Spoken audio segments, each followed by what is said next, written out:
오늘은 2023년 어린이 주일입니다. 우리 교회도 지금 어린이들이 있어서 함께 예배드리는 게 얼마나 참 복스럽고 아름다운지 모르겠는데, 여러분의 가정의 모든 어린 세대들, 그리고 장성했지만 여러분의 자손들 전체를 오늘 이 시간을 통해서 주님의 이름으로 사랑하고 축복합니다.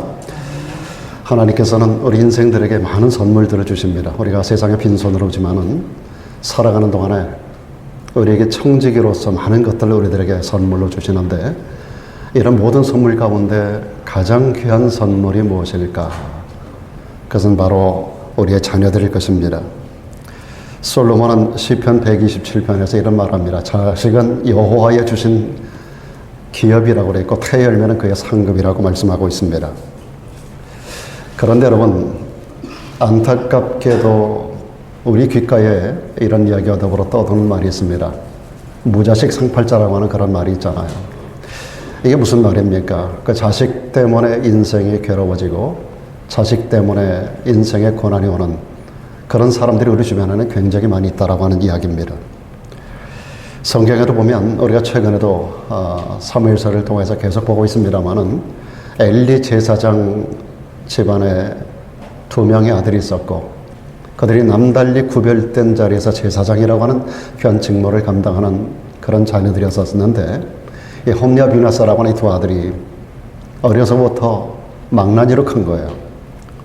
어려서부터 교회에서 컸지만, 요즘으로 말하면 교회에서 성장을 했음에도 불구하고 망나니로 컸어요. 아버지를 힘들게 합니다. 예배하러 오는 모든 사람들을 고통스럽게 합니다. 그 중에 어떤 처녀들을 강간을 합니다. 하나님 앞에 드리는 예물을 중간에 도적질을 합니다. 이런저런 소문들이 많은 사람들에게 나가면서 결국은 하나님의 무서운 징계가 엘리 집안에 임하게 되는데, 엘리 자신도 90세가 넘은 노인의 나이에 의자에 앉았다가 목이 부러져 죽고, 2 아들은 전쟁에 나갔다가 전쟁에서 죽고, 그들이 모시고 나갔던 법궤는 블레셋 군대들에게 빼앗기고, 그리고 전쟁에 임했던 군사들에게는 패배를 안겨다주는 그런 불행한 역사, 그리고 엘리 문중의 후손들 전체가 완전히 멸망을 당하는 그런 역사들을 성경 가운데서 우리가 보면서 자식이 있다라고 하는 것이 정말로 축복일까? 자식이라고 하는 것이 정말 하나 주신 선물로만 남을 것인가? 이런 부분에 대한 본질적인 질문을 우리가 아직 하지 않을 수가 없습니다. 다윗에게도 마찬가지입니다. 그 위대한 믿음의 사람 다윗, 그에게 소심 많았던 아들 가운데서 첫째 아들은 여동생을 강간하고, 셋째 아들은 첫째 아들을 죽이고, 셋째 아들, 넷째 아들은 아버지를 향해서 아버지를 죽이겠다고 칼을 겨누고, 집안 전체가 풍지박산되는 가운데서 다윗의 인생의 말년이 참으로 비루했었던 그런 모습들을 성경은 그대로 보여주고 있습니다. 성경이 성경일 수 있는 것은, 성경은 거룩한 이야기들만의 이야기가 아닙니다. 성경은 인간의 모든 모순과 타락한 부분들이 가감되지 않고 그대로 다 기록이 되어 있습니다. 그런 가운데서 우리들에게 교훈을 주는 것이 바로 성경인 것입니다. 자, 과연 우리에게 주신 자녀들이 하나님 주신 가장 귀한 선물이라고 할 때, 이 아이들의 경우 우리가 누구를 막론하고 아이들이 순적하게 아름답게 자랄 것이라고 하는 보장이 없다라는 사실을 우리는 알게 되는 겁니다. 그래서 모든 부모님들은 그 귀한 자녀들을 바로 길러내는, 소위 말하는 좋은 부모가 되지 않으면 안 된다는 겁니다. 그런데 좋은 부모가 된다는 게 말처럼 그렇게 쉽지 않습니다. 어느 목사님이 설교 때 그런 얘기를 하더라고요. 자기가 자식이 없을 때는 그렇게 부모님들을 막 야단치듯이 자녀를 잘 양육하라 그랬대요. 아이들을 딱 낳고 나서는 그 말을 절대로 안 한답니다. 누구도 자식에게 대한 자신 있는 양육을 말하기가 참 어렵다라고 하는 것입니다. 그래서 좋은 부모가 된다는 거, 우리 앞에 주어진 가장 중요한 과제지만은 좋은 부모가 되는 일은 그렇게 쉬운 일이 아니라고 하는 겁니다. 그래서 오늘 주시는 본문 말씀 가운데서 우리가 어떻게 하면 좋은 부모가 될 수 있겠는가? 그리고 우리가 어떻게 하면 우리 젊은 세대들에게 소망 있는 세대들로 그들을 양육해 갈 것인가? 우리 이스라엘 자식뿐만 아니라 교회 안에 우리 젊은 세대를 향한 우리 어른들의 책임이 어디에 있는가라고 하는 것을 우리가 생각해 보려고 합니다. 무엇보다 자녀들을, 우리 어린 세대들, 우리 다음 세대들을 제일 중요한 것은 예수님께로 인도하는 부모 세대, 예수님께로 인도하는 그런 부모가 좋은 부모요, 좋은 세대가 된다라고 생각을 합니다. 오늘 본문 말씀 제일 앞에 이런 말씀이 있으면 사람들이 예수의 안수하고 기도하심을 바라고 어린아이들을 예수님께 데리고 오는 장면이 기록되어 있습니다. 당시 유대 사회에서는요, 부모가 자기 어린 자녀들을 랍비에게로 데리고 갑니다. 랍비는 당대 영적이고 세상적인 최고의 지도자들인데, 그런 스승들인데, 그런 스승들에게 데리고 가서 랍비에게 안수를 받고 축복을 받는 것이 당시의 유대 사회의 젊은 부모님들의 가장 큰 소망 중에 하나였었습니다. 그래서 많은 사람들이 오늘 예수님께서 지나가는 현장 가운데 자기의 자녀들을 데리고 최고의 랍비라고 불려지고 있었던 예수님에게 와서 축복해 주시기를 바라고 주님께로 아이들을 데려오는 이야기가 이겁니다. 사람들이 예수의 안수해 주시고 기도해 주심을 바라면서 자기의 자녀들을 예수님에게 데리고 오는 장면입니다. 그런데 주님의 제자들은 그런 사람들의 모습을 달가워하지 않았어요. 그래서 이게 뭐라고 말씀하고 있는가 하면 제자들이 그 모습을 보며 꾸짖었다 그랬어요. 그런 제자들에게 예수님께서 이어서 하시는 말씀입니다. 어린아이들을 용납해라. 어린아이들은 내게 오는 것을 금하지 마라 라고 말씀하셨습니다. 오히려 무슨 일이 있어도 사랑하는 여러분, 우리가 세상을 살면서 우리 아이들이, 우리의 자녀들이 주님께로 오는 거, 주님께로 가는 거, 우리 아이들이 교회 가는 거, 이것을 우리가 금하는 부모가 되어서는 안 됩니다.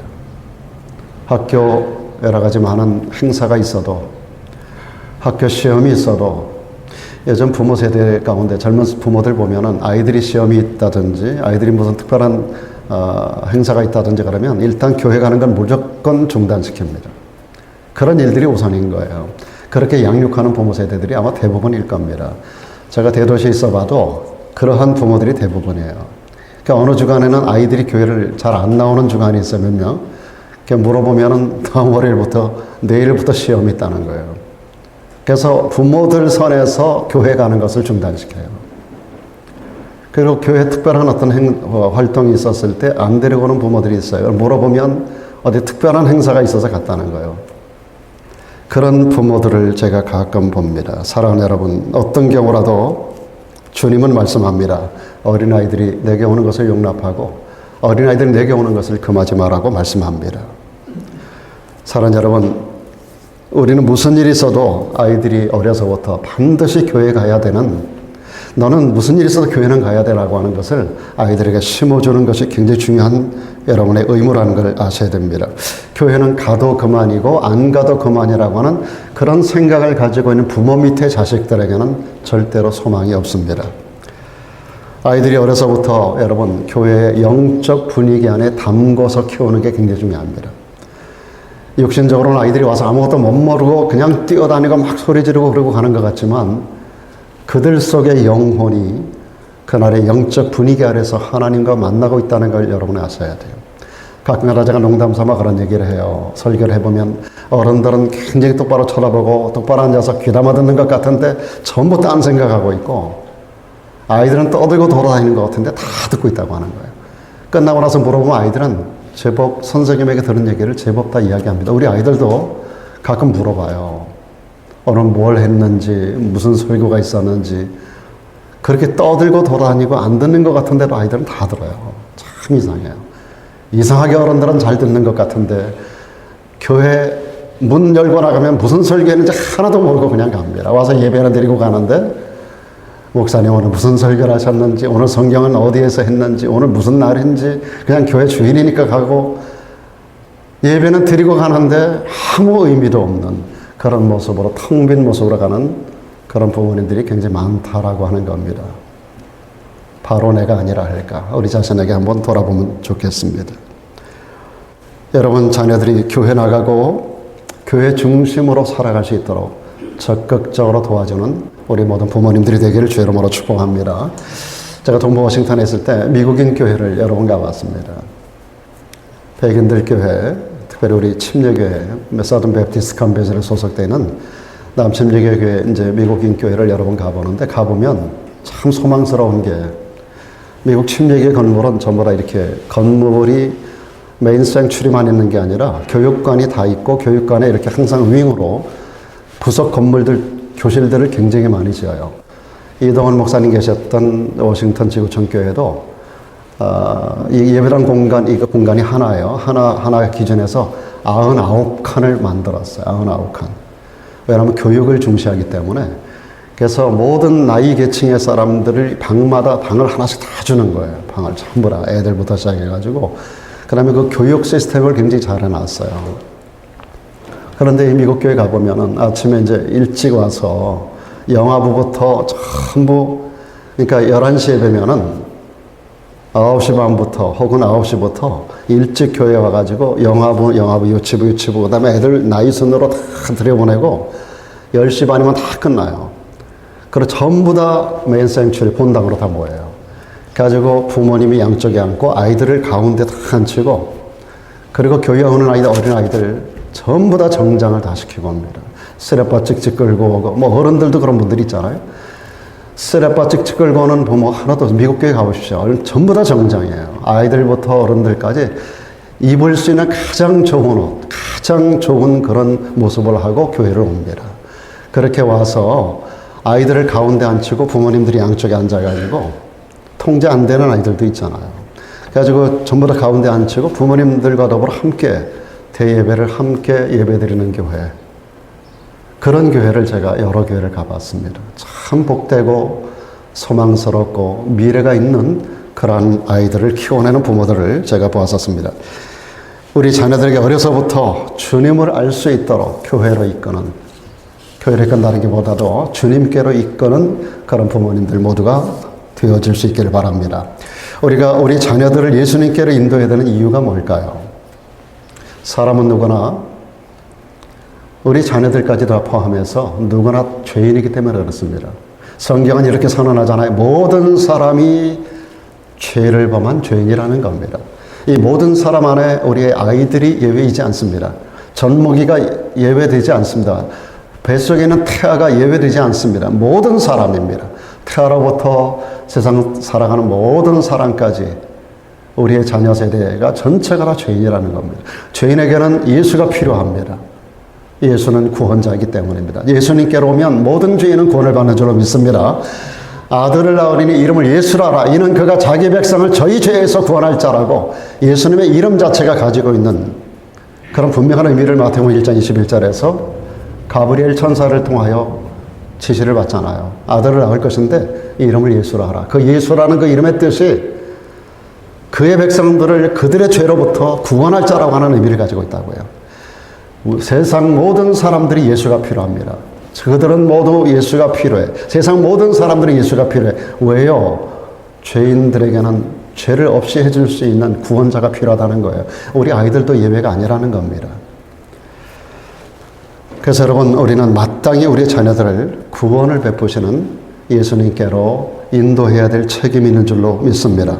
그 대상이 누구가 됐든지 하나님의 말씀을 들으면 구원받는 믿음이 생깁니다. 그래서 로마서 10장에서 믿음은 들음에서 나는데 아무 말이나 듣는 게 아니라 그리스도의 말씀, 주님의 말씀, 하나님의 말씀을 들을 때 우리가 믿음이 생기고, 이 믿음이 바로 구원 얻는 믿음인 줄로 믿습니다. 여러분들이 교회 와서 세상 말 듣는 거 아니잖아요. 김 목사 통해서 여러분 세상에 멋진 말, 훌륭한 세미나를 들으러 오는 거 아니잖아요. 하다못해 교회에서는 세미나를 하더라도 하나님의 말씀을 가지고 세미나를 하는 거예요. 세상에 무슨 좋은 강좌를 듣기 위해서 여러분들이 교회 오는 거 아닙니다. 저를 통해서 재미나는 말, 세상적인 멋진 말, 그런 말 여러분들이 기대하고 오는 거 아니잖아요. 하나님의 말씀을 들으러 오는 거예요. 하나님 말씀은 들을 때 믿음이 생겨요. 여러분, 세상의 말은 아무리 들어도 믿음이 안 생깁니다. 만약에 세상의 말들 많이 들으면 믿음이 생기면 대학 교수들이 믿음이 좋아야죠. 그들같이 공부 많이 하는 분들이 어디 있어요? 매번 그들은 논문 써내고 매년마다 논문을 써내고 얼마나 공부를 많이 합니까? 세상 공부를 통해서 믿음이 생긴다면 세상에 공부 많이 한 사람들이 믿음이 좋아야죠. 그렇지 않잖아요, 여러분? 오히려 학식이 많은 사람들일수록 하나님을 멀리하는 사람들이 더 많습니다. 퍼센테이지가. 하나님의 말씀은 들으면 그 자체가 우리에게 구원을 주는 믿음을 우리들에게 선물로 주는 그런 능력을 가지고 있어요. 그래서 믿음은 들으면서 나는데, 들으면 그리스도의 말씀, 하나님의 말씀, 예수님의 말씀을 들을 때 우리들에게 구원 얻는 믿음이 생기는 줄로 믿습니다. 그래서 우리 아이들에게 자꾸 하나님 말씀 들을 수 있는 이곳으로 데리고 와야 되는 거예요. 집에서 다 어렵잖아요. 집에서 교육시키기가 어렵잖아요. 아이들이 성경을 읽어도 잘 의미를 모르잖아요. 그러니까 교회 와가지고 그 영적 분위기 안에서 영적인 담금질을 통해서 영적으로 강건한 아이가 될 뿐 아니라 그 분위기 안에서 들려지는 하나님의 말씀을 통하여 어른 세대가 잘 모르는 가운데서 이 아이들에게 믿음이 들어가는 거예요. 저는 몇 년 전에 우리 유라가 신앙 고백하는 거 보고 깜짝 놀랐어요. 얼마나 믿음이 단단하게 들어가 있는지. 그래서 저는 걱정을 안 해요. 이 아이들은 이제 내놔도 어디 내놔도 걱정을 안 해요. 그래서 유라 엄마 참 하나님 앞에서 복 받았다 생각을 합니다. 혼자서 이렇게 열심히 자리 지키는 거 참 쉬운 일이 아닙니다. 처음에 이거 피아노도 얼마나 힘들게 했어요. 엄마에게 꾸지람 들어가며 사모님에게 하나하나 지시를 받으며 요즘은 엄마도 가르치고 사모님도 가르칠 정도가 됐어요. 얼마나 훌륭하게 자기 역할을 잘하는지. 밥도 안 먹고 이렇게 나와서 뭐 무슨 때가 되면 얼마나 그 무거운 그런 반주들도 있잖아요. 요즘 그런 것들도 아주 쉽게 잘 해결을 해나가요. 반주만이 아닙니다. 얼마나 열심히 설교를 듣는지 몰라요. 기록해가면서 믿음이 들어갈 수밖에 없어요. 언어의 장벽을 뛰어넘는 하나님의 성령의 역사가 세대를 초월하고 언어를 초월해서 역사하는 능력을 저는 이 아이를 통해서도 이 작은 교회에서도 지금 경험하고 있다고요. 사랑하는 여러분, 우리가 언어 문제라든지 어떤 또 다른 어떤 그 장벽을 생각하면서 이건 안 돼, 이렇게 하면 안 돼, 이 교회는 안 돼, 여기는 어려워, 이런 생각도 우리가 가지면 안 돼요. 하나님께서는 모든 사람의 모든 형편을 다 아시고 그에 맞도록 이 안에 일단 오기만 하면 여기서 하나님의 터치, 하나님의 만지심과 역사가 일어나는 줄로 믿으시길 바랍니다. 그 대상이 누구든지 상관이 없습니다. 그래서 여러분 어린아이들도 얼마든지 은혜를 받을 수 있는 존재라는 거 여러분 아셔야 돼요. 여러분 베이비 모세가 태어났을 때 그 모세를 통해서 하나님의 뜻이 나타났어요. 어린아이 사무엘, 어려서부터 소위 교회에서 성장을 합니다. 그 사무엘에게 하나님의 음성이 들려집니다. 그 음성을 통해서 엘리 집안의 미래의 역사가 열립니다. 엘리 집안이 어떻게 앞으로 이루어질 것인가를 어린아이 사무엘을 통해서 하나님께서 메시지를 전해줘요. 참 놀라운 이야기입니다.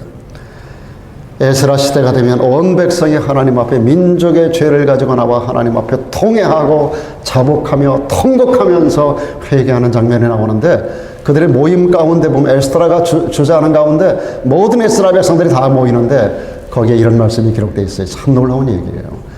에스라가 하나님의 전 앞에 엎드려요. 울며 기도하여 죄를 자복할 때 많은 백성이 심히 통곡하며 이스라엘 중에서 백성의 남녀와 어린아이의 큰 무리가 그 앞에 함께 모였습니다.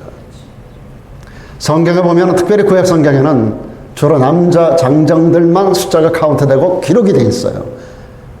여성들도 거의 나오지 않아요. 근데 이 기록 가운데는 어린아이들의 큰 무리가 함께 모였다고 그랬어요. 어린아이의 큰 무리들이. 오늘 저는 통곡하고 회개하고 민족의 죄를 하나님 앞에 속죄하는 그런 시간입니다. 그리고 큰 은혜 역사가 강물같이 부어지는 현장이에요. 그 현장 가운데 어린아이의 큰 무리가 함께 모였다는 거예요.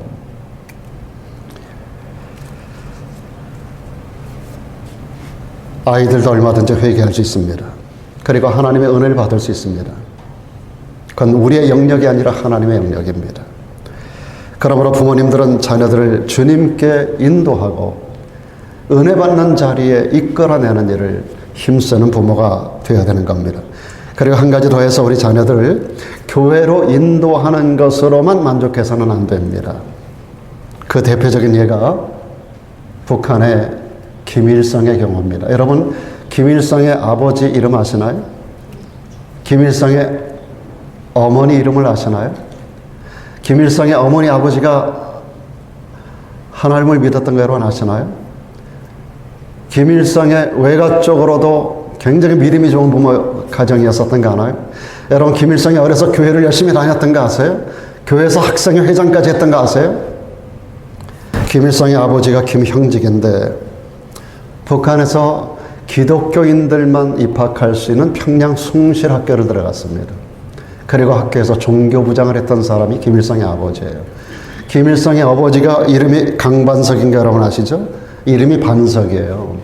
잘 알려진 대로 굉장히 믿음 좋은 권사님입니다. 그 이름을 반석이라고 지은 거 보면 그 선친 때로부터 독실한 크리스천인 걸 알 수 있습니다. 크리스천, 독실한 그리스도인이기 때문에 자식을 낳으면서 이름을 반석이라는 이름을 져준 거예요. 반석이 예수 그리스도의 상징 이름 아니에요? 김일성은 이렇게 적어도 3대에 이르는 독실한 기독교 가정에서 성장을 했단 말이죠. 김일성은 상하이 임시정부의 의정원 원장을 지냈던 손정도 목사님 교회에서 청소년 시절을 보냈습니다. 거기에서 학생회장을 했어요.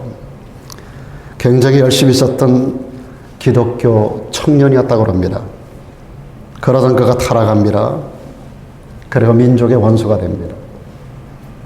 그리고 북한 땅에 수많은 교회들을 불질러 버렸고 수많은 기독교인들을 순교의 제물로 던졌습니다. 이걸 볼 때 우리는 자녀들을 단지 교회 데려오는 것으로만 끝나서는 안 된다는 걸 알게 됩니다. 그렇다면 자녀들을 교회에 데려온 이후 다음 단계는 어떻게 되는가? 단지 데려만 오면 되는가? 그게 아니라 다음 단계 필요한 게 있습니다. 우리의 자녀들을 주의 교양과 훈계로 끊임없이 양육을 해야 됩니다. 끊임없이. 굉장히 중요한 표현입니다. 에베소 6장 4절에 보니까 사도 바울이 아비들아 너희 자녀를 노엽게 하지 마라. 그러면서 오직 주의 교양과 훈계로 양육하라. 이 오직이라고 하는 말이 끊임없이라는 뜻이에요.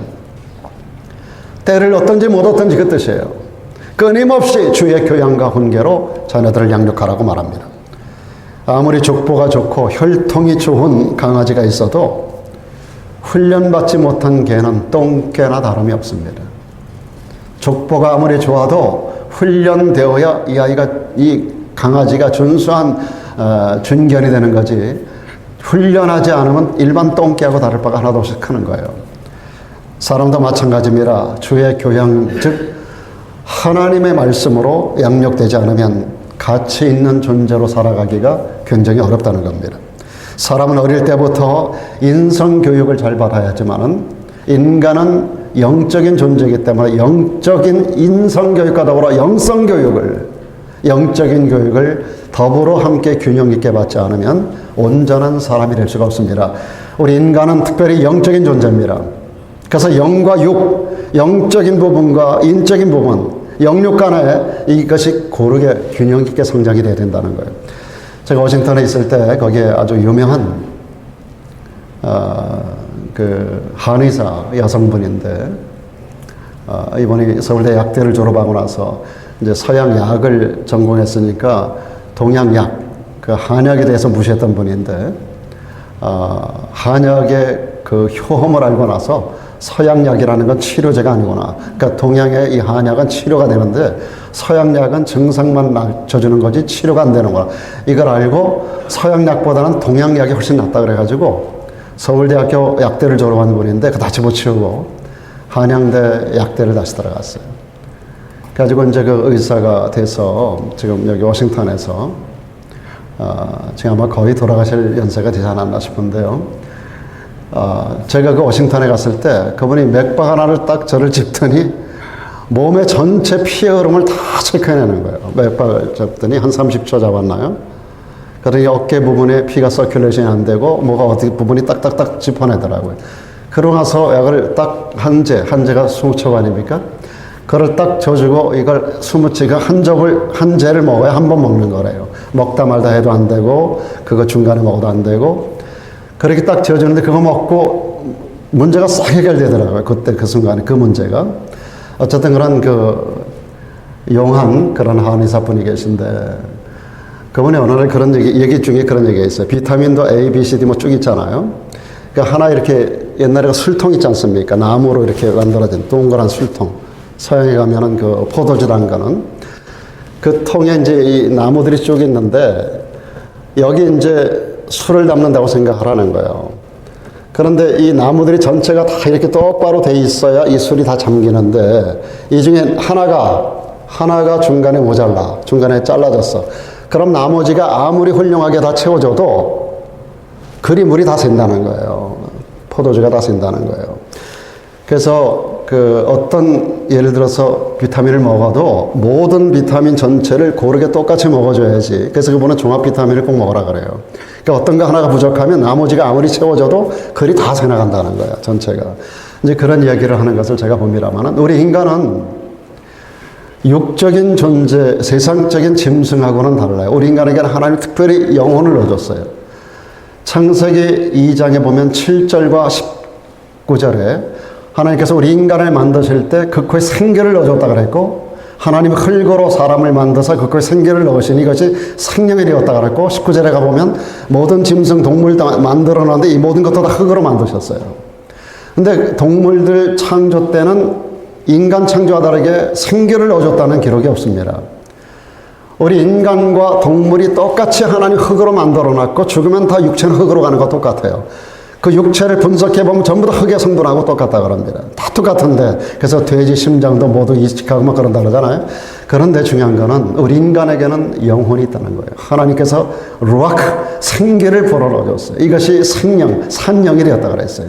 그래서 우리 인간은 육적인 다른 짐승들과 똑같이 세상을 살지만 특별히 우리 인간은 영적인 존재임을 깨달아야 돼요.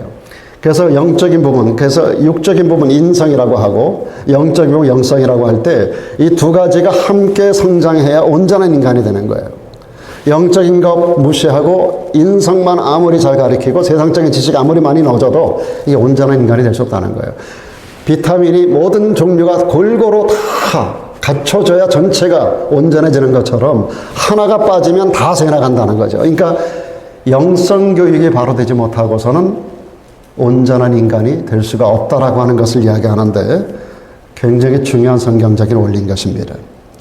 그래서 지혜자 솔로몬은 마땅히 행할 길 이것을 아이에게 가르치라는 거예요. 그러면 늙어서도 그것을 떠나지 않는다는 겁니다. 우리말에 3살적 버릇 몇 살까지? 80까지 간다는 말이잖아요.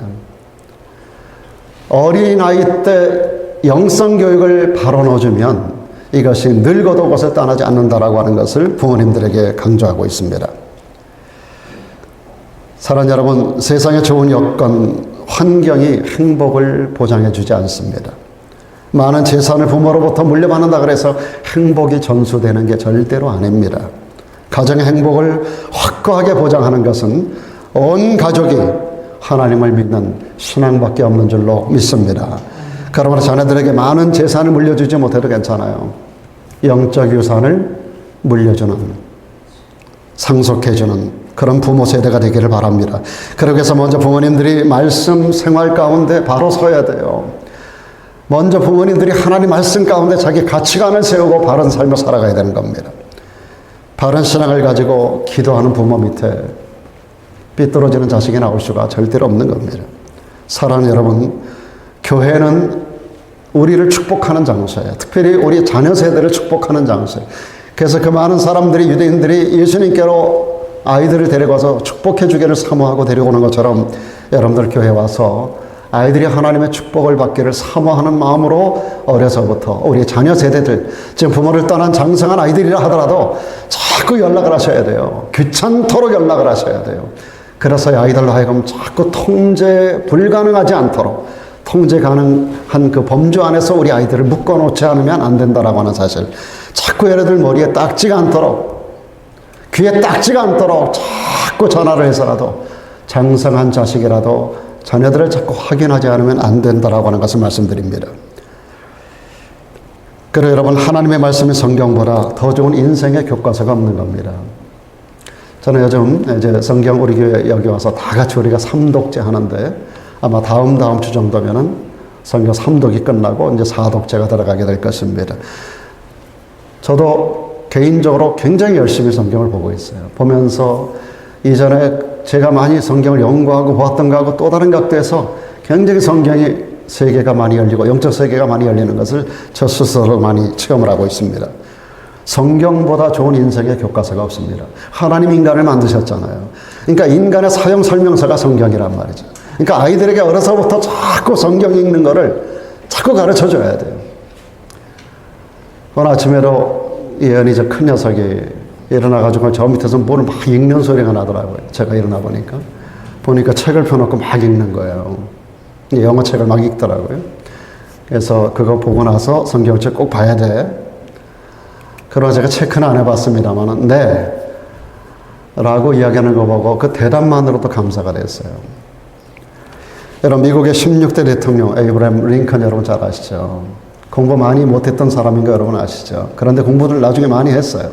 근데 이분이 어떤 유산을 부모님에게 물려받았는가? 받은 유산이 없어요.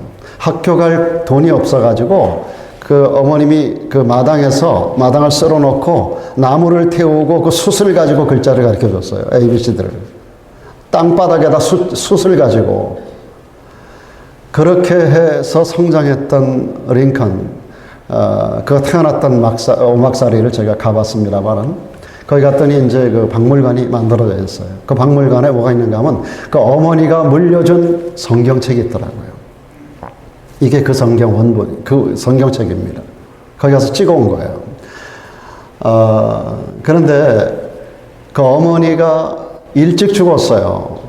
30대에 일찍 세상을 떠나면서 어린 그 링컨 아들에게 유언한 게 이겁니다. 내가 너에게 물려줄 거 하나도 없고 이 성경밖에 없는데 너 학교도 못 가고 공부를 많이 못했지만 이 성경 안에 세상 모든 지식이 다 있고 세상 살아가는 모든 방법이 여기 성경에 다 있으니까 이 성경을 열심히 보거라 라고 하는 말을 어린아이 링컨에게 하고 세상을 떠나갔어요. 그래서부터 링컨이 이 성경책이에요. 이걸 가지고 그렇게 열심히 봤다는 거예요.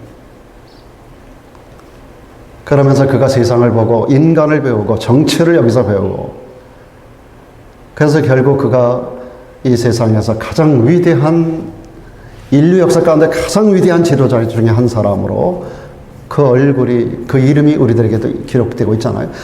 그 워싱턴에 가면 그 링컨 기념관이 있습니다. 링컨이 이렇게 앉아있는 그 좌상이 있고요. 그 밑에 가면 이제 화장실이 그 밑에 있는데 화장실에 이렇게 내려가 보면은요. 화장실이 어마어마하게 하죠. 전 세계 하루에 한 10만 명 이상이 그 워싱턴 DC를 이렇게 여행자가 들어오잖아요. 그러니까 거기는 반드시 거쳐가는 것이. 그러니까 화장실도 어마어마하게 큰데 그 양쪽 복도에 쫙 그 전 세계의 그 유명한 그 스탬프 뭐죠? 우표들이 쫙 붙어 있어요. 우표들이 크게 해가지고. 근데 각 나라마다의 그 우표인데 미국의 우표가 아닙니다. 여러 나라의 우표인데 거기에 링컨이 다 붙어 있는 거예요. 링컨이. 전 세계적으로 그렇게 추앙을 받는, 존경을 받는 사람이 링컨이구나라고 하는 것을 느낄 수 있는 그런 현장을 보았습니다. 링컨은 이후에 이런 말을 합니다. 성경에 우리 어머님이 말씀해 주신 것처럼 모든 인생의 길과 해답이 다 있더라라고 하는 말을 남겼습니다. 그는 마침내 인류 역사 가장 위대한 생애를 살았던 인물 중에 하나가 되었습니다. 다른 거 없습니다. 세상 교육이 그를 만든 거 아니었었어요. 하나님께서 우리에게 자녀를 주시면서 이렇게 말씀하셨어요. 내 자녀에게 부지런히 가르쳐요.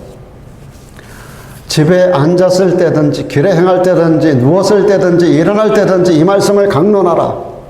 너는 또 그것을 네 손목에 메우며 내 미간에 붙여라. 내 집 문설주와 바깥문에 기록하라고 말씀하고 있습니다. 우리 자녀들에게 성경을 부지런히 가르치라는 거예요. 뭐라 그랬어요? 집에 앉았을 때든지 길에 행할 때든지 누워 잘 때도 아침에 일어나면 성경을 부지런히 가르치라는 거예요. 또 이것을 네 손목에 매라 그랬습니다. 손목에 매라는 것은 이 말씀이 모든 행동의 지침이 되게 하라는 겁니다. 그리고 미간은 여기 이 한가운데 여기 이 자리 눈썹 한가운데가 미간 아니에요? 미간에다가 하나님의 말씀을 붙여라는 거예요. 무슨 말이냐 하면 이 말씀은 인간의 지성과 사고의 한 중심에 하나님의 말씀이 있게 하라는 겁니다. 하나님의 말씀을 모든 사고와 모든 판단의 기준으로 삼게 하라는 겁니다. 그래서 오늘도 하나님은 쉐마 이스라엘, 이스라엘아 들으라 라고 하는 위대한 선언을 성경 속에서 하고 있는 겁니다. 하나님 말씀에 살 길이 있습니다. 하나님 말씀에 인생에 갈 길이 있습니다. 하나님의 말씀이 우리 모든 인생들에게 주시는 축복이 다 들어있습니다. 하나님 말씀에 인생 최대 행복이 다 들어있습니다. 그래서 마땅히 행할 길, 즉 성경을 아이들에게 가르치라고 성경을 말씀하고 있는 겁니다. 그러면 아이들이 자라도 하나님 말씀을 떠나지 않고요, 축복된 인생을 살아가게 된다는 겁니다. 그러므로 우리는 우리 아이들이 듣든지 안 듣든지 알든지 모르든지 자꾸 말씀을 그의 귀에 딱지가 않도록 가르치고 읊어주고 그들을 끝까지 주의 교양과 훈계로 양육해야 되는 겁니다. 여기 여러분 주의 교양과 훈계로 양육하라 그랬거든요. 주의 교양으로 양육한다는 것은 부모가 영적인 삶을 보여줌으로 양육하라는 겁니다. 부모 자신이 먼저 영적인 삶을 살아야 된다는 거예요. 삶을 통해서 보여주면서 양육하라는 겁니다. 그 다음에 훈계로 양육하라는 건 뭔가? 자녀를 훈련시키라고 하는 의미입니다. 여러분 훈련이라고 하는 것은 일관성이 있어야 되고 지속성이 있어야 됩니다. 한두 번 하면 훈련이 안 되는 거예요. 똑같은 말을 자꾸 들으면 인이 박혀요. 군대를 가면 그걸 느낄 수 있습니다. 군대를 가면. 그래서 군대에서 있었던 일들이 사회 나와도 평생 잊혀지지가 않아요. 제가 1977년도 군대를 갔다 왔는데 지금 46년 됐더라고요. 46년 전에 군대 가서 썼던 그 모든 것들이 아주 머리에 생생하게 남아있어요. 거기는 전부 반복 훈련이에요. 정말로 무지막지할 정도로 반복이에요. 온몸에 배어있어요. 온몸에. 그 총검술 하나부터 거기서 말하는 말 한마디 한마디가 머리에 완전히 박혀있어요. 제대할 때까지 모든 게 전부 다 반복이에요. 반복. 똑같은 거 반복이에요. 지속적인 주의 교양과 훈계로 자녀를 양육했던 기도의 어머니 한나가 사무엘이라는 위대한 지도자를 만들어냈습니다. 믿음의 어머니 요게벳이 있어서 모세 같은 위대한 지도자가 나올 수가 있었던 거예요. 디모데는 외조모 로이스, 어머니 유닉의 신앙교육에 의해서 훌륭한 목회자로 초대교회를 끌어가는 위대한 지도자가 되었습니다. 그렇다면 여러분 우리가 우리 자녀들에게 가르쳐야 될 믿음의 내용이 어떤 것이 있을까요? 몇 가지만 간단히 말씀을 드리면 우리 믿음의 대상인 예수 그리스도가 누구신가를 제일 먼저 가르쳐야 됩니다. 그래서 구원에 이르게 하고 영생에 이르는 축복을 아이들에게 선물로 줄 수 있어야 됩니다. 그리고 성경의 원리 위에 가치관을 건설하게 해주어서 이것이 모든 그들의 삶의 가치가 될 수 있도록 해줘야 됩니다. 그들의 삶의 기준이 될 수 있도록 하나님의 말씀을 가르쳐야 됩니다. 그리고 인간의 능력이 한계가 있다는 걸 아이들에게 가르쳐야 됩니다. 물질 아무것도 아님을 가르쳐야 됩니다. 인간의 능력 한계가 있다는 걸 가르쳐야 됩니다. 그래서 전능하신 하나님의 손을 붙드는 법을 가르쳐야 돼요. 그래서 기도를 가르쳐야 된다는 겁니다. 그리고 예배 중심의 삶을 가르쳐야 됩니다. 영적으로 풍성한 삶을 살 수 있도록. 아까 여러분들 어린아이들 부리는 나는 예배자입니다 노래 부르는 거 보셨죠? 그 아이들의 얼굴 표정 하나하나가 얼마나 살아있습니까? 저는 그 아이들을 보면서 정말로 가슴이 뜨거워지더라고요. 나는 예배자입니다.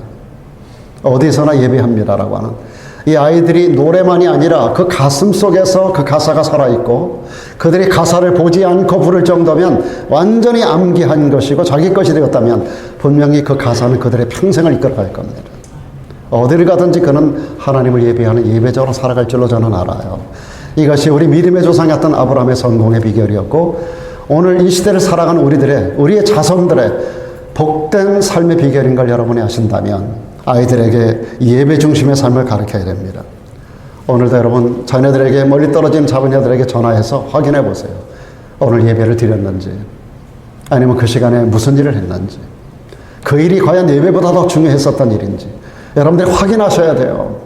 가끔 아이들이 여기 오면 교회를 데리고 오셔야 되고, 여러분들이 어디를 가서든지 아이들이 예배 중심으로 살아가고 있는가를 날마다 확인하지 않으면 안 됩니다. 이게 습관이 돼서 그 습관이 인생을 축복 가운데로 이끌어가게 해야만 되는 거예요.